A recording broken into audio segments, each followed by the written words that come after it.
mes Superligës edhe Ligës Sport. I vetmi ekip që kam pas shpresë shumë të madhe është për shkak se Prishtina e Re në Ligën e Parë ka fituar me 3-4 gola diferencë thuajse se në secilën ndeshje. Edhe kur është inkuadruar kam pas një bindje shumë plot se këta kanë me qenë protagonist edhe nuk kanë me qenë pjesën e poshtme të tabelës, por kanë me qenë një orë fort për gjitha ekipet kundërshtare.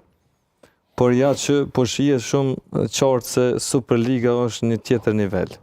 Kështu që kjo është një farë pasqyrë shumë e mirë dhe interesant për ekipet e Ligës Sport momentalisht, që luftojnë për me hi në Superligë, që do të me pas parasysh që në Superligë ndryshe funksionon edhe shkojnë gjërat, ka shumë cilësi, ka një nivel shumë më të lartë të lojës, dhe është shqetësuese se vazhdimisht ekipet që po inkuadrohen në Superligën e Kosovës nuk po arrin të mbijetojnë në vitin e parë.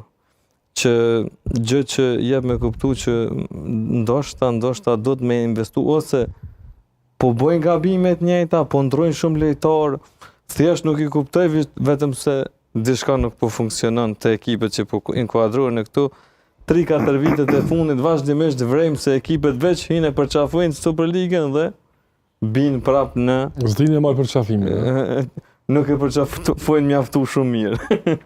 Nëse mund të thuhet kështu. Kështu që shpresojnë me të mirën për Prishtinën e Re, po ta shikosh me 7 pikë të poshtë. Po, 4 pikë është larg pozitës... Jo, është interesant të... Edhe barazhët më dhe mi 4 pikë. Loja, e kam përcjell lojën Dugaxhini me Prishtinën e Re. S'ka barazh. Edhe është shumë vreje diferenca. Po.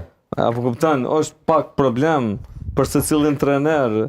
E leje mo për shpejtimin që është një